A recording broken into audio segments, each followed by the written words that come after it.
Good morning, Year 4. It's Thursday, the 23rd of April. And on a Thursday, we usually do some work from Pixel. We have a look at skill-based questioning. And today we're looking at inference. And when we think about that word inference, what does something infer? So the question isn't just there straight for us to pick out from the text. We have to do a little bit of thinking around it. Okay, so let's have a look. So today, what I've got for you is we've got a photograph and then we've got some questions. There's two types of questions that are written on this card, and one of them is a literal question, which is basically look at that photo, or it could be a text, and pick the information straight out from the text or the photo. And then we've got inference questions. So inference questions are a little bit harder. They're the hard ones which we have to think about.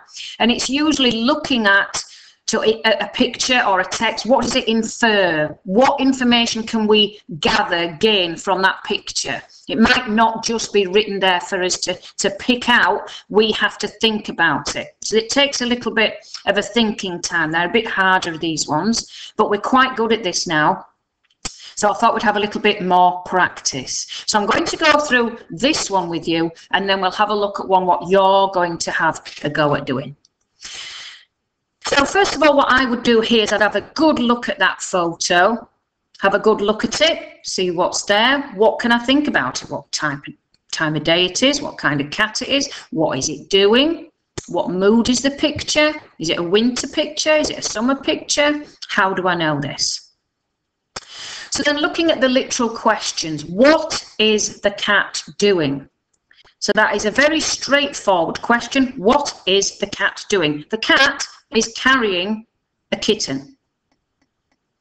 What colour are the flowers on the left? Well, on the left, it looks like it is a little daisy. So it's a white and yellow flower, because the flowers on the right are blue. There might be bluebells.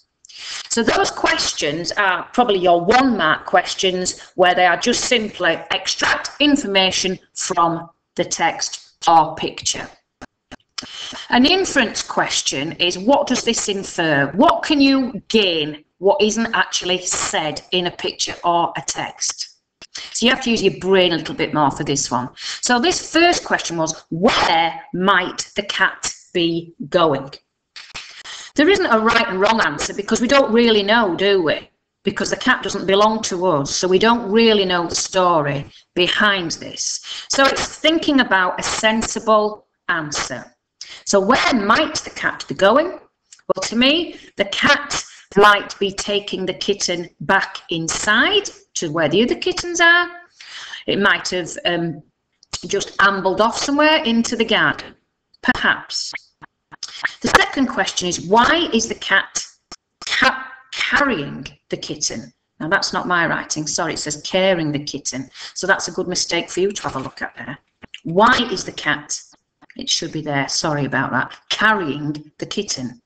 Well, it's carrying the kitten because if the kitten was just ambling along or walking along on its own, it wouldn't know where it was going. But the cat has got a purpose. It's probably its mother, and it is taking the cat back to, I would say, safety. Maybe inside the house, or to where maybe the other kittens are. It's probably just roamed off somewhere, gone investigating, exploring. And then the third one, what is the weather like? Well, that question, we can have a look. What is the weather like? It's not raining, it's not thundering, it's not. It looks a beautiful day, actually. It looks either a spring or a summer day, because it's got flowers out. The grass is quite long, which suggests that it's been growing for quite a while. And it's a bright day, so I would suggest, with the flowers being there, that it's either spring or early summer. In fact, if they're bluebells, it's probably spring. Beautiful spring day. What time of day is it? Well, it's obviously daytime. It's not nighttime, as we wouldn't be able to see the cat, would we? We'd have to have night goggles on. Okay, so now this is the one where I would like you to have a look at. A very interesting photo here. And I'd like you to have a look at these questions and do them in your science book.